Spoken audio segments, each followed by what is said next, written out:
بسم اللہ الرحمن الرحیم۔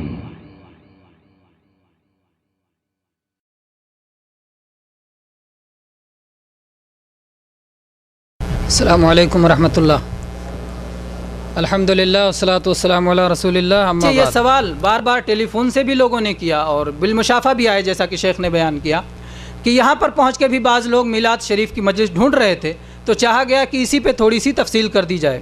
کہتے ہیں کہ کیسے آپ کو رسول بنایا گیا اور کیسے آپ کو نبی بنایا گیا، یہ ایک ایسا واقعہ تھا جو اب دہرایا جانے والا نہیں ہے۔ بات واضح ہے، یہ واقعہ اب دوبارہ نہیں دہرایا جائے گا، کیونکہ نبوت اور رسالت کا سلسلہ جناب محمد رسول اللہ صلی اللہ علیہ وسلم پر ختم ہے۔ اللہ تبارک و تعالی نے فرمایا، ختم وقت، اللہ تبارک و تعالی نے فرمایا کہ ما کان محمد ابا احد من رجالکم ولکن رسول اللہ وخاتم النبیین۔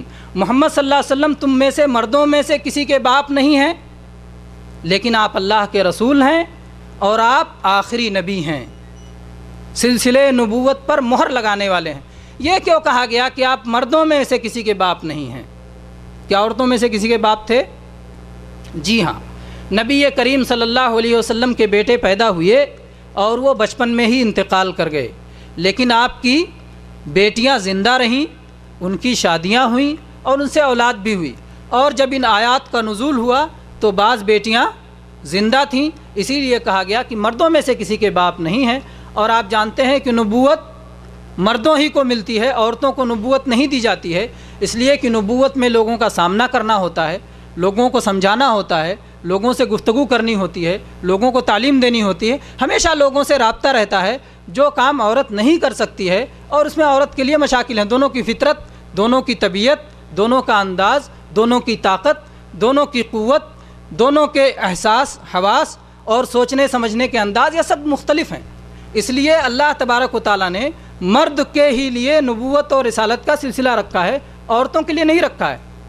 اسی لیے اللہ کے نبی صلی اللہ علیہ وسلم نے خود اپنے بیٹے ابراہیم رضی اللہ عنہ کے تعلق سے فرمایا کہ اگر ابراہیم زندہ ہوتے تو نبی ہوتے، اگر زندہ ہوتے، لیکن اللہ تعالیٰ کو یہ منظور نہیں تھا۔ ایسے ہی اور بعض صحابہ کے بارے میں فرمایا ہے، جیسے عمر رضی اللہ عنہ کے بارے میں فرمایا کہ اگر میرے بعد کوئی نبی ہوتا تو عمر ہوتے، لیکن اب اس کے بعد نبوت اور رسالت کا سلسلہ ختم ہے۔ اب نہ کوئی نبی آنے والا ہے، نہ کوئی رسول آنے والا ہے، نہ کوئی پیغمبر آنے والا ہے، نہ کسی کے پاس جبریل علیہ السلام اللہ کی وحی لے کر کے آنے والے ہیں۔ اب اگر کوئی اس طرح کا دعویٰ کرتا ہے تو اس کا دعویٰ مردود ہوگا، ناقابل قبول ہوگا، اور اس کی بات نہیں مانی جائے گی، کذاب اور دجال میں اس کا شمار ہوگا، اور ایسے لوگوں کو کہہ دیا جائے گا کہ بھائی تم جھوٹ بول رہے ہو، اور تمہارے جھوٹے ہونے پر اللہ کی کتاب گواہ ہے، اور اللہ کے نبی صلی اللہ علیہ وسلم کی احادیث تمہارے جھوٹے ہونے پر شہادت دے رہی ہیں، جیسا کہ بعض جھوٹوں نے اس طرح کا دعویٰ کیا، اور چنانچہ وہ مرنے سے پہلے ہی اسی زندگی میں مردود ٹھہرے۔ بہرحال آپ لوگ جانتے ہوں گے کہ کتنے بہت سارے لوگوں نے، جیسے مرزا غلام محمد قادیانی بہت مشہور ہے کہ جس نے اپنے نبی ہونے کا دعویٰ کیا، اور اسی دنیا میں اس کا کیا انجام ہوا، کس قدر رسوا ہوا، اور کیسے اس کا برا خاتمہ ہوا، کیسے اس کی بری موت ہوئی، اور کس طرح سے مباہلے ہوئے علماء کرام سے، اور کیسے وہ بھاگا پھرا، یہ ایک مستقل موضوع ہے۔ تو بہرحال یہ سب میں جائے بغیر ہم یہ کہنا چاہتے ہیں کہ اللہ کے نبی صلی اللہ علیہ وسلم کے ساتھ نبوت اور رسالت کا جو واقعہ ہوا، اور جبریل علیہ السلام جس طرح سے یہ وحی لے کر کے آئے، اور جب ورقہ بن نوفل کے پاس گئے جو کہ اس سے پہلے کی کتابیں پڑھا کرتے تھے اور حسب توفیق الہی وہ انجیل لکھا کرتے تھے، ان سے خدیجہ رضی اللہ عنہا نے کہا کہ ذرا اپنے بھتیجے کی بات سنو اور بتاؤ کہ یہ کیا ہے۔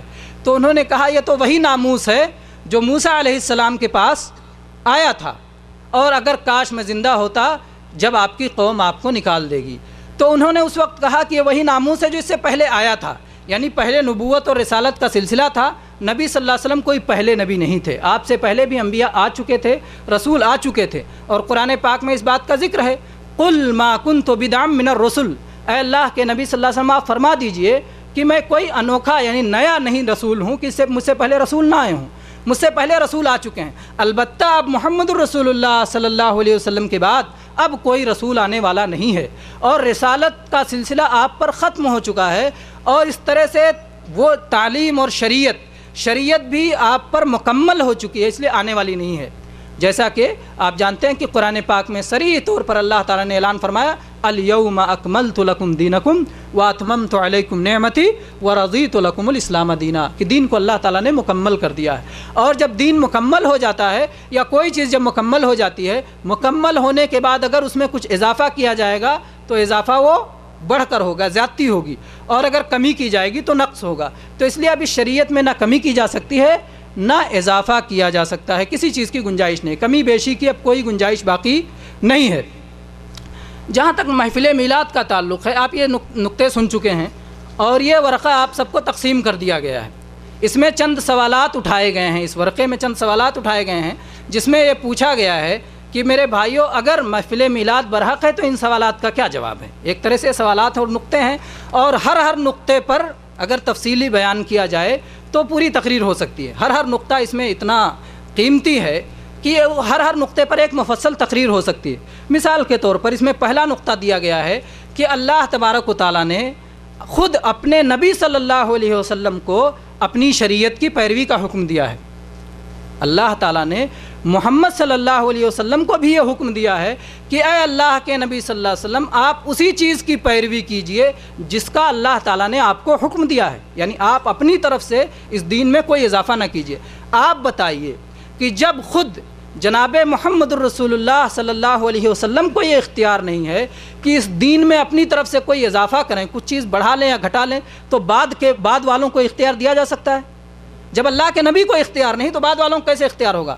اللہ کے نبی صلی اللہ علیہ وسلم کے بارے میں قرآن مجید میں اللہ تبارک و تعالیٰ نے فرمایا وَلَوْ تَقَوَّلَ عَلَيْنَا بَعْضَ الْأَقَاوِيلِ لَأَخَذْنَا مِنْهُ بِالْيَمِينِ ثُمَّ لَقَطَعْنَا مِنْهُ الْوَتِينَ، اگر آپ کوئی چیز گڑھ کے ہمارے بارے میں کہہ دیں تو ہم انہیں پکڑ لیں گے اور ان کی رگے گردن کاٹ دیں گے۔ کس کے بارے میں اللہ تعالیٰ نے کہا؟ جناب محمد رسول اللہ صلی اللہ علیہ وسلم کے بارے میں فرمایا کہ اگر وہ اپنی طرف سے کوئی بات گڑھ کے کہہ دیں جو کہ اللہ تعالیٰ کو نہیں منظور ہے تو اللہ تعالیٰ آپ کو زندہ نہیں چھوڑے گا، آپ کو یوں ہی چلتے پھرتے نہیں چھوڑے گا، آپ کو سزا دے گا اور دنیا ہی میں سزا دے گا۔ تو میرے بھائی اللہ کے نبی صلی اللہ علیہ وسلم کو اختیار نہیں تھا تو بعد والوں کو اختیار کہاں سے دیا جا سکتا ہے کہ وہ اس میں بڑھائیں؟ اللہ تعالیٰ نے فرمایا ثُمَّ جَعَلْنَاكَ عَلَى شَرِيعَةٍ مِّنَ الْأَمْرِ فَاتَّبِعْهَا، ہم نے آپ کو ایک شریعت دی ہے، آپ اس شریعت کی پیروی کیجئے۔ وَلَا تَتَّبِعْ أَهْوَاءَ الَّذِينَ لَا يَعْلَمُونَ، اور جو لوگ علم نہیں رکھتے ان کی خواہشات کی پیروی نہ کیجئے۔ گویا چیز دو چیزیں ہیں، ایک طرف اللہ کی شریعت ہے جس کی پیروی کا حکم دیا گیا ہے، اور ایک طرف جاہلوں کی خواہشات ہیں جس سے روکا گیا ہے۔ جو چیز اللہ کی شریعت ہوگی وہ علم کی بنیاد پہ ہوگی، بصیرت کی بنیاد پہ ہوگی، اور جو چیز اللہ کی شریعت کے خلاف ہوگی وہ جہالت کی بنیاد پر ہوگی، خواہشات کی بنیاد پر ہوگی۔ اس لیے خواہشات نفس اور علم دونوں اکٹھا نہیں ہو سکتے، اللہ تعالیٰ نے دونوں کو دو قرار دیا ہے۔ اللہ تعالیٰ نے کہا شریعت کو پیچھے چلو، خواہشات کے پیچھے مت چلو۔ تو میرے بھائیو ہر مسئلے میں ہم یہ دیکھیں گے کہ یہ مسئلہ شریعت کا ہے یا یہ مسئلہ کسی کی رائے ہے، کسی کی خواہش ہے، کسی کی سیاست ہے، کسی کا ذہنی اپج ہے، کسی کی فکری جو ہے تخلیق ہے، کیا ہے یہ؟ اگر ہم دیکھیں گے کہ یہ اللہ کی کتاب میں ہے، اللہ کے رسول صلی اللہ علیہ وسلم کے دین میں ہے، اللہ کی شریعت میں ہے، تب تو وہ شریعت کا حصہ ہے، اس کی پیروی کریں گے۔ لیکن اگر اس کے برخلاف اور کوئی چیز ہوگی تو اس کی پیروی نہیں کی جائے گی، بلکہ وہ کہا جائے گا کہ خواہشات نفس میں ہے، جسے رد کرنے کا ہمیں حکم دیا گیا ہے، خواہشات نفس کو اپنانے کا حکم نہیں دیا گیا۔ جگہ جگہ خواہشات کا جو ہے ذکر کیا گیا قرآن پاک میں، اور کہا گیا کہ خواہشات کو چھوڑ دو، خواہشات کی پیروی نہ کرو۔ اللہ تعالیٰ نے فرمایا افرأیت من اتخذ الہہ ہوا، کیا آپ نے ان لوگوں کو دیکھا جنہوں نے اپنی خواہشات ہی کو اپنا معبود بنا لیا ہے، اپنی خواہشات ہی کی عبادت کر رہے ہیں، اپنی خواہشات ہی کے پیچھے چل رہے ہیں؟ تو ایسے لوگوں کے قریب نہیں جانا ہے، بلکہ ہم کو اللہ کی شریعت پہ چلنا ہے، اللہ کے دین پہ چلنا ہے جو اللہ تعالیٰ نے اپنے نبی پہ نازل کیا ہے۔ اللہ تعالیٰ کی شریعت جو محمد الرسول اللہ صلی اللہ علیہ وسلم کے واسطے سے ہم کو پہنچی ہے وہی اللہ کا دین ہے۔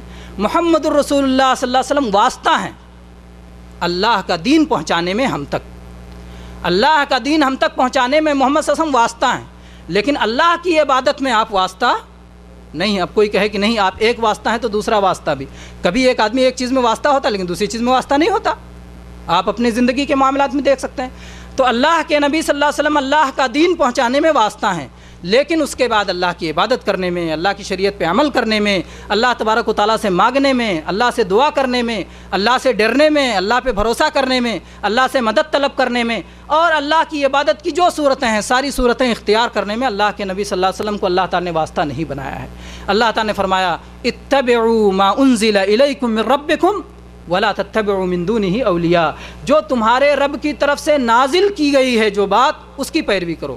اتبعوا ما انزل الیکم، جو نازل کی گئی ہے اس کی پیروی کرو، اور اس کے علاوہ دوسرے راستوں پہ نہ جاؤ۔ تو میرے بھائیوں، یہ ہے کہ شریعت کے معاملے میں، دین کے معاملے میں، ثواب کے کاموں میں ہم وہی چیز اپنائیں گے جو اللہ کے نبی صلی اللہ علیہ وسلم سے ہو کر ہم کو ملا ہے۔ جیسا کہ شیخ نے اور تفصیل سے بتایا کہ بہت ساری آیات میں، بہت ساری احادیث میں جو ہے اطاعت کا حکم دیا گیا ہے، بدعت سے روکا گیا ہے، اور شریعت کی مخالفت سے روکا گیا ہے، اور جو ہے جو لوگ اس کی مخالفت کرتے ہیں ان کو ڈرایا گیا ہے، ان کو جہنم کی وعید سنائی گئی ہے۔ تو بہرحال ہم کو یہ حکم دیا گیا ہے کہ شریعت کی پیروی کریں۔ اب جب شریعت کی پیروی کا حکم دیا گیا ہے تو میرے بھائیوں، میلاد کے تعلق سے بھی ہم جائیں گے، دیکھیں گے کہ شریعت میں کیا ہے۔ کیا کبھی خود نبی کریم صلی اللہ علیہ وسلم نے، یا آپ کے صحابہ کرام نے، یا خلفائے راشدین نے، یا ائمہ دین نے، یا صحابہ اور تابعین نے، یا سلف صالحین نے، بزرگان دین نے، معتبر اور بزرگان دین نے، کیا کبھی 12 ربیع الاول کو کوئی ایسا خاص عمل کیا ہے جو باقی دنوں سے مختلف ہو؟ دیکھیں گے کہ خاص 12 ربیع الاول کو کیا ان لوگوں نے کوئی ایسا خاص عمل کیا ہے جو باقی دنوں سے مختلف ہو؟ اگر ہم پوری تاریخ دیکھتے ہیں تو کہیں ایسی کوئی چیز نظر نہیں آتی کہ اس تاریخ کو خصوصی طور پر کسی عمل کا اہتمام کیا گیا ہو۔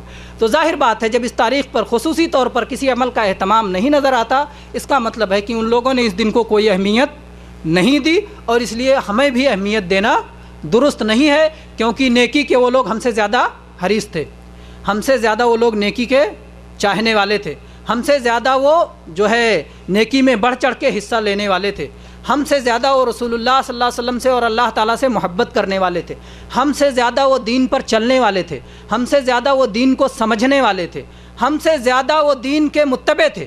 اس لیے ایسا نہیں ہو سکتا ہے کہ دین کا کوئی کام ہم کو سمجھ میں آئے جو ان کو سمجھ میں نہ آیا ہو۔ اسی لیے امام مالک رحمۃ اللہ علیہ فرمایا کرتے تھے کہ جو صحابہ کرام کے زمانے میں دین نہیں تھا وہ آج دین نہیں ہو سکتا ہے، وہ آج دین نہیں ہو سکتا ہے۔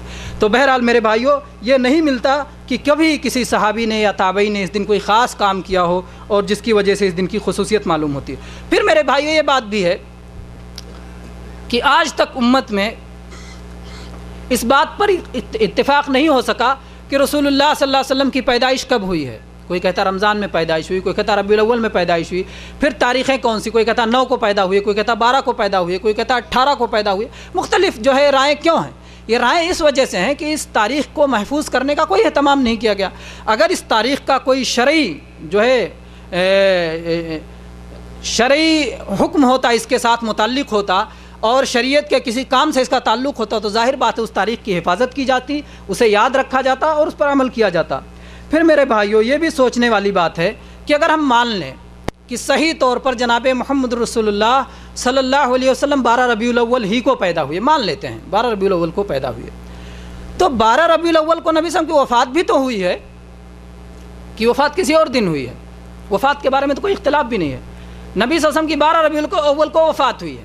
وفات کا غم زیادہ اہم ہے یا پیدائش کی خوشی زیادہ اہم ہے؟ وفات کے غم کے بارے میں تو صحابہ کرام ایسا کہا کرتے تھے کہ جس دن رسول اللہ صلی اللہ علیہ وسلم کی وفات ہوئی اس دن مدینہ میں اندھیرا چھا گیا۔ صحابہ کرام کہتے ہیں ہم لوگوں کی حالت ان بکریوں جیسی ہو گئی تھی جو ساون کے مہینے میں ٹھنڈی رات میں جبکہ سخت بارش ہو رہی ہو اور سخت اندھیرا چھایا ہوا ہو، اس وقت ان بکریوں کی جو حالت ہو جاتی ویسی ہو گئی تھی، سہمے سہمے، ڈرے ڈرے، گھبرائے گھبرائے، پریشان حال، کسی کو کچھ سوجھتا نہیں تھا۔ یہاں تک کہ بعض لوگوں کے ہوش و حواس جواب دے چکے تھے، بعض لوگوں کو سلام کیا جاتا تو سلام کا جواب نہیں دے سکتے تھے، اور یہ غم رسول اللہ صلی اللہ علیہ وسلم کی وفات کا غم اتنا شدید تھا، اور اس بات کا احساس خود رسول اکرم صلی اللہ علیہ وسلم کو بھی تھا۔ اس لیے آپ کی بعض احادیث میں، جس کو علماء حدیث نے صحیح قرار دیا ہے، اللہ کے نبی صلی اللہ علیہ وسلم فرمایا ہے کہ جب کسی پر کوئی بڑی مصیبت آئے تو وہ میری وفات کی مصیبت کو یاد کر لے، رسول اللہ صلی اللہ علیہ وسلم کی وفات کی مصیبت اتنی بڑی مصیبت ہے کہ اس کے یاد کرنے سے اپنی جو ساری مصیبتیں ہوتی ہیں، رسول اللہ صلی اللہ علیہ وسلم کی مصیبت کا پہاڑ ہماری مصیبتوں کو رائی اور ذرہ بنا دیتا ہے۔ تو میرے بھائی اتنی بڑی مصیبت، ہم اس کو چھوڑ کر کے خوشی میں لگ جائیں، قوالیاں سننے میں لگ جائیں، قمقمے جلانے میں لگ جائیں، لائٹنگ کرنے میں لگ جائیں، اور اس طرح سے دوسری ساری خرافات کرنے میں لگ جائیں اور وفات کا غم بھول جائیں۔ اور بعض لوگ تو میرے بھائیوں کہتے بھی ہیں 12 وفات، کیا بولتے ہیں؟ 12 وفات منانے جا رہے ہیں۔ کوئی کہتا ہے عید میلاد منانے جا رہے ہیں، اور کوئی کہتا ہے 12 وفات منانے جا رہے ہیں۔ ابھی یہ بھی فیصلہ نہیں ہو پایا کہ 12 وفات منا رہے ہیں کہ عید میلاد منا رہے ہیں۔ عام طور پر اہل بدعت میں یہ فیصلہ نہیں ہو پایا کرتا ہے۔ اہل بدعت آپس میں تردد میں رہتے ہیں کہ ہم کر کیا رہے ہیں، ان کو سمجھ میں نہیں آتا۔ اسی لیے بعض لوگ جب چلہ پہ نکلتے ہیں تو بولو کس لیے جا رہے ہیں؟ تبلیغ کرنے جا رہے ہیں۔ ارے بھائی تبلیغ کرنے جا رہے ہو تو آپ کو علم ہونا چاہیے نا۔ تو بول رہے نہیں سیکھنے جا رہے ہیں، سیکھنے جا رہے ہیں۔ بولے سیکھنے جا رہے ہو تو کسی عالم کے پاس جانا چاہیے نا، کہ نہیں اپنا ایمان بڑھانے جا رہے ہیں۔ تو ان کو خود نہیں پتہ ہے کہ وہ سیکھنے جا رہے ہیں کہ سکھلانے جا رہے ہیں کہ کیا کرنے جا رہے ہیں۔ تو اصل میں اہل بدعت جو ہے جب کسی چیز میں لگتے ہیں تو چونکہ وہ کتاب و سنت کی روشنی میں ہے ہی نہیں، وہ بصیرت کی بنیاد پہ ہے ہی نہیں، جبکہ جو رسول اللہ صلی اللہ علیہ وسلم کے متبعین ہوتے ہیں وہ بصیرت کی بنیاد پہ ہوتے ہیں۔ جیسا کہ اللہ تبارک و تعالیٰ نے قرآن مجید میں ارشاد فرمایا، قل هذه سبیلی ادعو الی اللہ علی بصیرہ، ادعو الی اللہ علی بصیرۃ انا ومن اتبعنی۔ اے اللہ کے نبی صلی اللہ علیہ وسلم آپ اعلان کر دیجئے، هذه سبیلی، یہ ہمارا راستہ ہے، ہمارا راستہ کلیئر ہے، یہ راستہ ہے ہمارا۔ ادعو الی اللہ، میں لوگوں کو اللہ کی طرف بلاتا ہوں، اپنی طرف نہیں بلاتا، اپنی ذات کی طرف نہیں، اپنی جماعت کی طرف نہیں، اپنی قوم کی طرف نہیں، اپنی پارٹی کی طرف نہیں، اپنے امام کی طرف نہیں، اپنے امیر کی طرف نہیں، اپنے قبیلے اور خاندان کی طرف نہیں، اپنے ملک کی طرف نہیں، کس کی طرف؟ ادعو الی اللہ، میں لوگوں کو اللہ کی طرف بلاتا ہوں۔ اور کیسے بلاتا ہوں اللہ کی طرف؟ ایسے نہیں کہ جیسے سمجھ میں آئے بلا لو۔ علی بصیرۃ انا ومن اتبعنی، میں بھی بصیرت پر ہوں اور میرے پیروکار بھی بصیرت پر ہیں۔ تو نبی صلی اللہ علیہ وسلم خود اور آپ کے پیروکار یہ بصیرت پہ ہوتے ہیں۔ بصیرت کس کو کہتے ہیں جانتے ہیں؟ بصارت آپ لوگوں نے سنا ہے، بصارت آنکھ سے دیکھنے کو کہتے ہیں، اور بصیرت دل سے دیکھنے کو کہتے ہیں۔ بصارت آنکھوں کا دیکھنا اور بصیرت دل سے دیکھنا، اور دل سے دیکھنا کیا ہوتا ہے؟ علم، یقین، ایمان، سوجھ بوجھ، اس کا نام بصیرت ہے۔ تو جو لوگ اللہ کی طرف بلاتے ہیں وہ علم کے ساتھ، ایمان کے ساتھ، یقین کے ساتھ، سوجھ بوجھ کے ساتھ، فہم کے ساتھ، اور اس بات کے ساتھ کہ ہم رسول اللہ صلی اللہ علیہ وسلم کے طریقے پر ہیں، پورے انشراح صدر کے ساتھ۔ ہمیں شک نہیں ہوتا، ہمیں تردد نہیں ہوتا کہ اپنی بات بدلتے رہیں بار بار، بلکہ ہم پورے یقین کے ساتھ لوگوں کو اللہ کی طرف بلاتے ہیں۔ تو بہرحال میں کہہ رہا تھا میرے بھائیوں کہ جناب محمد الرسول اللہ صلی اللہ علیہ وسلم کی وفات بھی تو 12 ربیع الاول کو ہے، تو ہم وفات کا غم بھول کر کے خوشی کے جشن میں کیسے لگ جاتے ہیں؟ ہمیں اس پر جو ہے کبھی غور کرنے کی کیا کبھی توفیق ہوئی، کبھی غور کرنے کی توفیق ہوئی کہ ہم کیسے پیدائش کی خوشی اور وفات کے غم کو کیسے جمع کریں؟ پھر میرے بھائیوں بھی کچھ وقت ہے نا شاید، پھر میرے بھائیوں یہ بھی غور کرنے کی چیز ہے کہ رسول اللہ صلی اللہ علیہ وسلم جب پیدا ہوئے تھے تو آپ کو کیا کہا جاتا تھا؟ عبداللہ کے بیٹے محمد، عبداللہ کے بیٹے محمد پیدا ہوئے۔ اور جب آپ 40 سال کے ہوئے اور جبریل علیہ السلام اللہ کی وحی لے کے آئے تو آپ کے لیے کیا نام آیا؟ اللہ کے رسول محمد۔ عبداللہ کے بیٹے محمد تھے تو جیسے کوئی ابو طالب کے بیٹے علی تھے یا کسی کے بیٹے کوئی تھے، ویسے آپ بھی انہی لوگوں کے ساتھ تھے۔ یہ اور بات تھا کہ آپ کے کردار کی وجہ سے، آپ کے اخلاق کی وجہ سے، آپ کی سچائی کی وجہ سے، آپ کی امانت داری کی وجہ سے جو اعلیٰ انسانی اخلاق پائے جاتے ہیں ان کی بنیاد پہ آپ کی تعریف تھی۔ لیکن اللہ تعالیٰ نے آپ کو کوئی خاص مقام دیا ہو، کوئی خاص مرتبہ دیا ہو، کب سے شروع ہوا؟ نبی بنائے جانے کے بعد سے شروع ہوا، بعثت کے بعد سے شروع ہوا، قرآن پاک کے نزول کے بعد سے شروع ہوا، آپ پر جبریل کے علیہ السلام کے آنے کے بعد سے شروع ہوا۔ تو یہ وقت اصل میں یہ وقت اس سے زیادہ اہم ہے۔ پیدائش سے زیادہ اہم کون سا وقت ہے؟ نبی بنائے جانے کا وقت، اور جس کو قرآن پاک میں خاص طور پر اللہ تبارک و تعالیٰ نے کہا ہے کہ یہ اللہ کا اہل ایمان پہ احسان ہے۔ اللہ تبارک و تعالیٰ نے چنانچہ یہ فرمایا ہے کہ لقد من اللہ علی المؤمنین اذ بعث فیہم رسولا من انفسہم، اللہ تعالیٰ نے اہل ایمان پہ احسان کیا جب انہی میں سے ایک شخص کو اپنا رسول بنایا۔ تو یہ اللہ کا احسان تھا، اور یہ وقت اس سے زیادہ قیمتی اور اس سے زیادہ اہم تھا پیدائش سے زیادہ. تو اگر میرے بھائیو جشن ہی کسی دن بنانا ہوتا تو وہ پیدائش کے دن سے زیادہ نبی بنائے جانے والا دن یا رسول بنایا جانے والا دن زیادہ اہم تھا کہ اس دن کو جو ہے جشن کا دن مانا جاتا. لیکن آپ جانتے ہیں کہ نبی بنائے والے جشن نبوت یا جشن یوم نبوت کہیں منایا جاتا ہے؟ کوئی مناتا ہے؟ ہو سکتا ہے کچھ لوگوں کو سمجھ میں آ جائے کہیں چلو ایک جشن اور بڑھا لیتے ہیں. کچھ لوگوں کو تو کام ہی کیا ہے، ارے یہ نہیں تھا یہ بھی منا لیں گے، کیا بات ہے. کہہ دیں گے ایک جشن منا لو پیدائش کا، پھر ایک جشن منا لو جوانی کا، پھر ایک جشن منا لو جو ہے نبی بنائے جانے کا، پھر ایک جشن منا لو معراج کا، پھر ایک جشن منا لو خدیجہ رضی اللہ عنہا کی شادی کا، پھر فلاں بیوی سے شادی کا 11 بیویاں ہوئی، ہر شادی پہ ایک جشن منا لو، اور پھر اس کے بعد میں جو ہے آپ کی برسی منا لو، اور اس کے بعد میں پھر آپ جو فتوحات جو فتح بدر کا جو فتح ہوا اس پہ جشن منا لو، پھر جب فتح مکہ کیا گیا اس پہ جشن منا لو، پھر جب آپ نے حجۃ الوداع کیا تو اس پہ جشن منا لو. رسول اللہ صلی اللہ علیہ وسلم کی زندگی میں جب خاص فتوحات آئے، جب بعض بادشاہوں نے تحفے بھیجے اس موقع پر جشن منا لو، جب کوئی قبیلہ آیا اور بلا کسی محنت کے بلا کسی لڑائی کے پورا قبیلہ ایک ساتھ مسلمان ہو گیا، یہ خوشی کا دن تھا، اس پہ جشن منا لو. تو جشن کی پھر کمی نہیں رہ جائے گی، اور پھر جو ہے حلوہ کھانے کے لیے اور گوشت کھانے کے لیے بہت سارے مواقع بن جائیں گے. تو بہرحال جو ہے کچھ لوگ اس طرح کے مواقع تلاش کرتے رہتے ہیں، جبکہ حقیقت یہ ہے کہ اللہ کا دین وہ ہے جو اللہ تبارک و تعالیٰ نے اپنے نبی محمد الرسول اللہ صلی اللہ علیہ وسلم کے واسطے سے ہم پر نازل کیا ہے. اور اگر میلاد منانا یہ اللہ کے دین کا حصہ ہوتا تو اللہ تعالیٰ نے اسے بھی ضرور نازل کیا ہوتا، اور نبی کریم صلی اللہ علیہ وسلم نے خود اور آپ کے صحابہ کرام نے بھی اس پر عمل کیا ہوتا. تو میرے بھائیو آپ جانتے ہیں کہ باقی کوئی جشن جو ہے کوئی جشن ثابت کرنے کے لیے کوئی دلیل بھی نہیں دیتا اور نہ کوئی اس طرح کی بات کرتا ہے. پھر میرے بھائیو یہ بھی ہم دیکھتے ہیں، ایک نقطہ اس پہ بھی غور کرتے ہیں کہ بہت ساری قومیں جیسے کہ عیسیٰ علیہ السلام کو ماننے والے جن کو نصرانی کہا جاتا ہے، یا وہ لوگ اپنے آپ کو عیسائی کہتے ہیں جبکہ وہ عیسیٰ علیہ السلام کے طریقے پہ چلنے والے نہیں، اس لیے عیسائی کہنا ان کو درست نہیں ہے. وہ لوگ صلیب پرست ہیں، وہ نصرانی ہیں. تو صلیب پرست اور نصرانی یہ عیسیٰ علیہ السلام کا برتھ ڈے مناتے ہیں. اور اسی طرح سے بہت ساری قومیں جب سے ہمارے ہندوستان میں ہندو اپنے رام کا جنم دن مناتے ہیں، جنم اشٹمی مناتے ہیں. بہت سارے مسلمان اسی کو دلیل بناتے ہیں. کیا کہتے ہیں؟ ارے ساری قومیں اپنے بڑوں کا دن منائیں، جشن منائیں، ہم لوگ نہ منائیں. وہ اس کو دلیل بناتے ہیں، جبکہ یہ خود ان کے خلاف دلیل ہے. یہ ان کی دلیل نہیں ہے بلکہ یہ ان کے خلاف دلیل ہے. کیسے؟ جناب محمد الرسول اللہ صلی اللہ علیہ وسلم نے فرمایا ہے کہ تم لوگ پچھلی امتوں کی پیروی کرو گے. جیسے ایک جوتا دوسرے جوتے کی سیدھ میں ہوتا ہے ویسے تم بھی انہی جیسے چلنے کی کوشش کرو گے.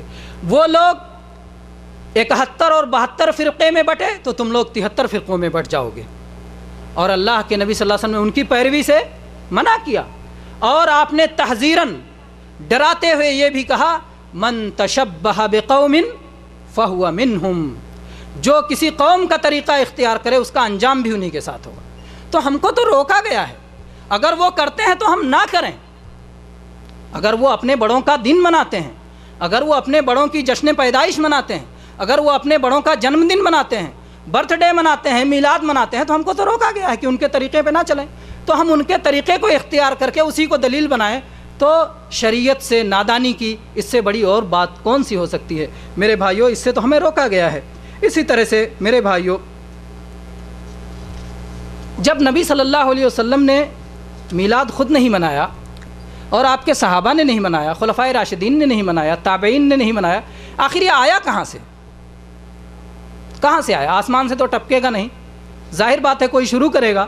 کس نے شروع کیا؟ کوئی جانتا ہے بھائی کس نے شروع کیا؟ یہ آپ کے پرچے میں لکھا ہوا ہے، اور آپ تاریخ کی کتاب پڑھیں گے تو آپ کو یہ ملے گا کہ مصر میں ایک حکومت قائم ہوئی تھی جن لوگوں کا دعویٰ تھا کہ وہ فاطمی ہیں. وہ اپنے آپ کو کہتے تھے فاطمیین، یعنی فاطمہ رضی اللہ عنہا کی نسل سے کہتے تھے اپنے آپ کو، لیکن وہ اس دعوے میں جھوٹے تھے، کذاب تھے. ان کا نہ فاطمہ رضی اللہ عنہا سے کوئی تعلق تھا اور نہ فاطمہ رضی اللہ عنہا کے دونوں بیٹے حسن و حسین رضی اللہ عنہما سے کوئی تعلق تھا، نہ ان کی نسل سے کوئی تعلق تھا. یہ لوگ جو ہے یہودیوں کی اولاد تھے اور ان لوگوں نے دین کو کھلونا بنا رکھا تھا. یہ اہل بدعت تھے. ان لوگوں نے کل 6 عیدیں ایجاد کی. اسلام میں کتنی عیدیں ہیں؟ 2 عیدیں ہیں، عید الفطر اور عید الاضحیٰ. لیکن ان بدبختوں نے 6 عیدیں ایجاد کی. میلاد النبی میلاد علی، میلاد فاطمہ، میلاد حسن، میلاد حسین اور میلاد بادشاہ، جو ان کا بادشاہ تھا، جو ان کا حاکم تھا، اس کی بھی وہ میلاد مناتے تھے۔ ظاہر بات ہے اگر صرف اپنے بادشاہ کا میلاد مناتے تو شاید لوگوں کا ساتھ نہیں ملتا ہے نا۔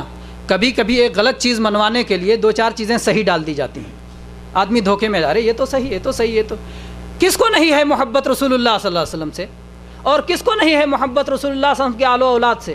آپ کی بیٹی فاطمہ سے کوئی سنی مسلمان ایسا نہیں کہہ سکتا ہے کہ اس میں ہمیں محبت نہیں، اور ان کے محبت کے جو تقاضے ہیں وہ اپنی طاقت بھر وہ کرنے کی بھی کوشش کرے گا، ادا کرنے کی کوشش کرے گا۔ تو جب جو ہے ان لوگوں نے یہ چیزیں رواج دی تو بہت سارے لوگ دھوکے میں آ گئے، اور بہت سارے اہل سنت بھی ان اہل بدعت کے پیچھے چلے گئے۔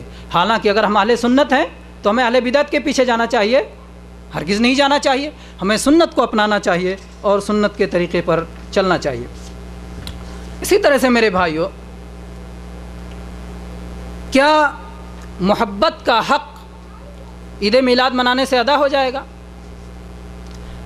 جو ہے مبرز سینٹر میں پروگرام ہوا تھا اور بہت سارے مشائخ نے بتایا تھا کہ محبت کیا ہے اور محبت کی ادائیگی کیسے ہوگی۔ تو اگر کوئی یہ سمجھتا ہے کہ ایک دن سال میں میلاد النبی منا لینے سے محبت کا حق ادا ہو جاتا ہے تو یہ نادانی کی بات ہے۔ رسول اللہ صلی اللہ علیہ وسلم کی محبت کا حق اگر آپ ادا کرنا چاہتے ہیں تو آپ پر ایمان لائیں، آپ کا کلمہ پڑھیں، آپ کے دین کو سیکھیں، آپ کی پیروی کریں۔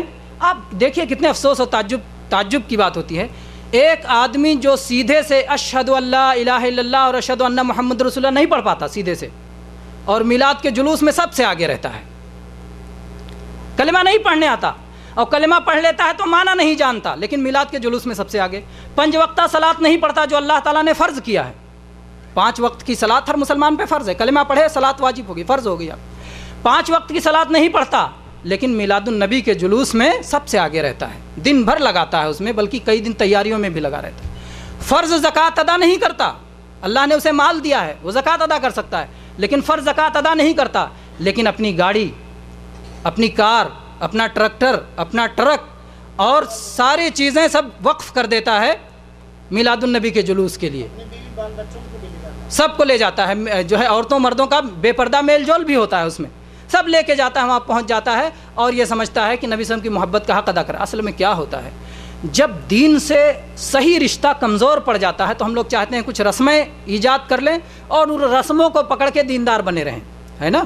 جب صحیح دین سے رشتہ کمزور پڑ جاتا ہے تو ہم کچھ رسمیں ایجاد کر لیتے ہیں اور انہی رسموں کو پکڑ کے دیندار بنے رہتے ہیں، نہ 5 وقتہ صلاۃ پڑھیں گے، نہ فرض زکوٰۃ ادا کریں گے، نہ صوم رمضان کی پابندی کریں گے، نہ جو ہے طاقت رہے گی اس کے باوجود حج نہیں کرنے آئیں گے، اور بہت ساری چیزیں جو اللہ کے فرائض اور حدود ہیں ان کی پابندی نہیں کریں گے، اور میلاد کی مجلس میں آگے بڑھے رہیں گے، شبرات کا حلوہ جو ہے بانٹنے میں، شب برات کے حلوے میں آگے رہیں گے، اور دوسری چیزوں میں آگے رہیں گے، اور اس طرح سے سب سے بڑے دیندار بنے رہیں گے۔ ارے فلاں صاحب نے تو اپنی ساری گاڑی اور فلاں اپنی ساری چیزیں لگا دی تھیں اور سب سے بڑا چندہ دیا تھا، ممبر سے اعلان ہوگا، لاؤڈ اسپیکر سے اعلان ہوگا، اور جو ہے ٹرک پہ جو لوگ کھڑے ہو کے وہاں سے اعلان کریں گے، دنیا بھر کے اعلانات آئیں گے اور کہیں گے کہ بھائی وہ تو بہت بڑے دیندار ہیں۔ حالانکہ اصل دین جو ہے جس کو اللہ تعالیٰ نے اپنے نبی صلی اللہ علیہ وسلم پر نازل کیا ہے، اس دین سے اس آدمی کا کوئی تعلق نہیں رہتا ہے۔ اگر واقعی اسے اللہ سے محبت ہے، اسے رسول اللہ صلی اللہ علیہ وسلم سے محبت ہے، تو اللہ کے دین کو سیکھنا چاہیے اور اس پر عمل کرنا چاہیے۔ پھر میرے بھائیوں، کچھ لوگ یہ بات بھی کہتے ہیں کہ ہم رسول اللہ صلی اللہ علیہ وسلم کی پیدائش کا دن اس لیے مناتے ہیں تاکہ یہ یادگار رہے، لوگ بھول نہ جائیں۔ آپ کیا سمجھتے ہیں کہ اللہ تعالیٰ نے اپنے نبی صلی اللہ علیہ وسلم کی یادگاریں نہیں بنائی ہیں اور لوگ نبی صلی اللہ علیہ وسلم کو ایسے ہی بھول جانے والے ہیں؟ اللہ تبارک و تعالیٰ تو فرماتا ہے وَرَفَعْنَا لَكَ ذِكْرَكَ، اے اللہ کے نبی ہم نے آپ کا ذکر بلند کر دیا ہے، یعنی ہم نے آپ کی اتنی یادگار قائم کر دی ہیں کہ بھولنے کا سوال ہی نہیں ہوتا۔ اذان ہوتی ہے، مؤذن کہتا ہے اشہد ان لا الہ الا اللہ، اس کے بعد کیا کہتا ہے؟ اشہد ان محمد رسول اللہ، اشہد ان محمد رسول اللہ، آپ کا نام بھی پکارا گیا محمد،